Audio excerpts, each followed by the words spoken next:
everyone, this is Makiko from Reiki Love. How are you today?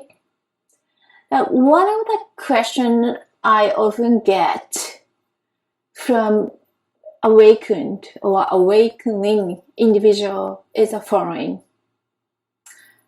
How do I know I am moving toward the right direction?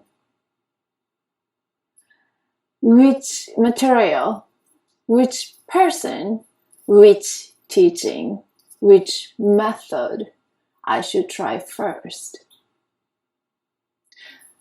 Which is a quite valid, excellent question.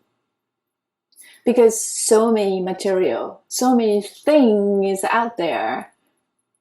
Just type in Google Ascension or any type of that terminology. A zillion things comes up. It all has some point. It seems to make sense, but yet it's not part of your mind and body say, not sure. Is this for me? Am I going to get sucked into this teaching and belief system? And then you start to dig into farther down a spiral, and you keep asking the analytical question where, what is the belief system? And what is ascension? What is good for me? And who I am? Those are all good questions. But we have to start from somewhere.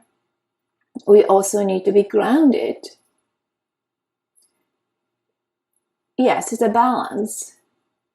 But there are a lot of people out there are super motivated healing, highly motivated to move toward the ascension. And nothing wrong with it. So I will tell you what I learned because I am very analytical, but also very spiritual. And I like to do a lot of research. So at least you could cut the corner, so to say, take some learning from me, and perhaps you could apply it if it feels right to you. And I will tell you how you know when you're doing things right. Okay? It is quite simple, but not necessarily easy to act on it every day. But here it is. The quickest way to move toward ascension is to follow your heart and not mind or brain. In order for you to know which one or which way, which material or teaching to choose for you at this momentous time, is to feel your heart. Let's say you have a choice A, choice B. You don't know which way you like to go or right for you. That could be a person, could be a teaching, whatever it is. You will write it down, or you will think of that path and notice how your heart reacts. It is important. Response of the heart. This is just you need to be yourself and feel it. When you think of option A, your heart feel expanding in a way, the graceful and an ever grateful way, or your heart contract and put you under some type of stress, anxiety, or tightness in the chest. That is your subconscious, your higher self, with telling you that is the one way to teach and tell you which one likely you will be succeed and good for you. Ah, how simple. How will the people take this and just run with it? But then some of you come back or stay and looking at me and say, well, I don't feel my heart. What's wrong with me? And no need to panic. Because of this social programming and environmental noise and all the junk going around your energetic field, it is so easy to shut it down and protect your heart so strong, so much, so long that you begin not to, or you actually decided not to feel your heart. It's a protective mechanism because it's too much. Likely you're empathic. You probably feel everything, anything, whatever the people next to you or next neighbor are feeling and thinking experience. So one time or at some point, you decided to cut it off for your survival.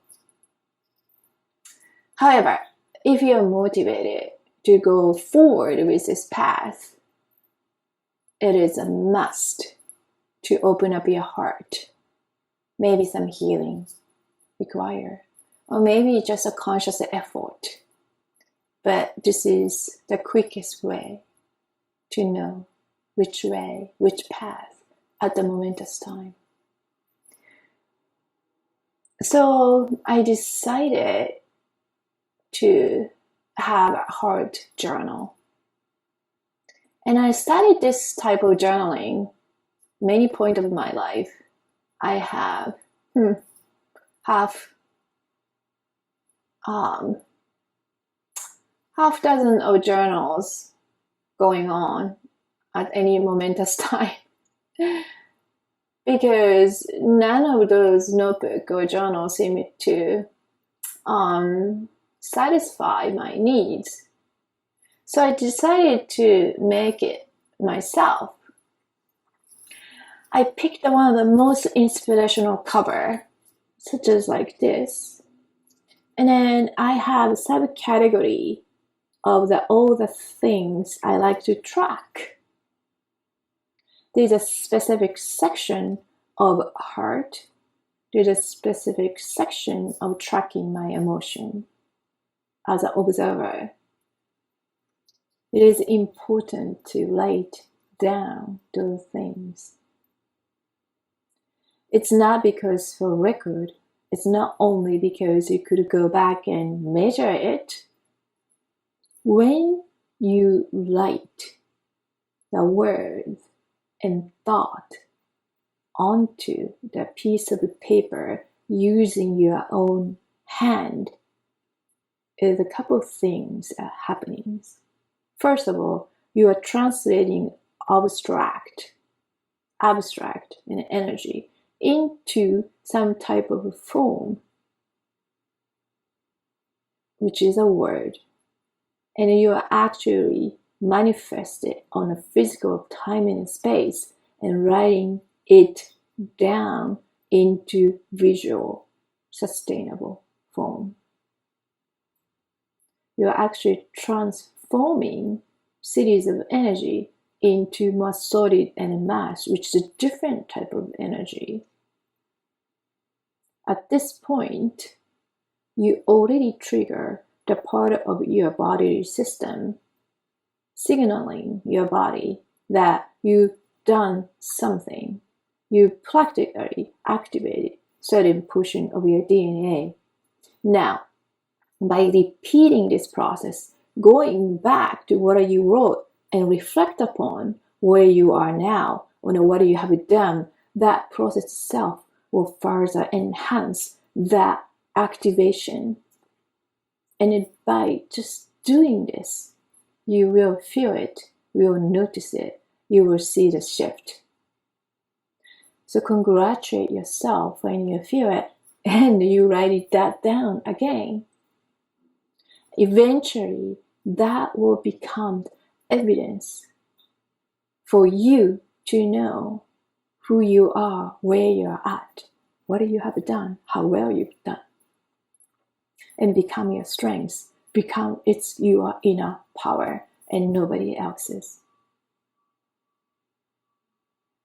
So start the heart journal, especially for those who hasn't talked to your heart, who hasn't felt your heart, and who need additional care and healing for the heart.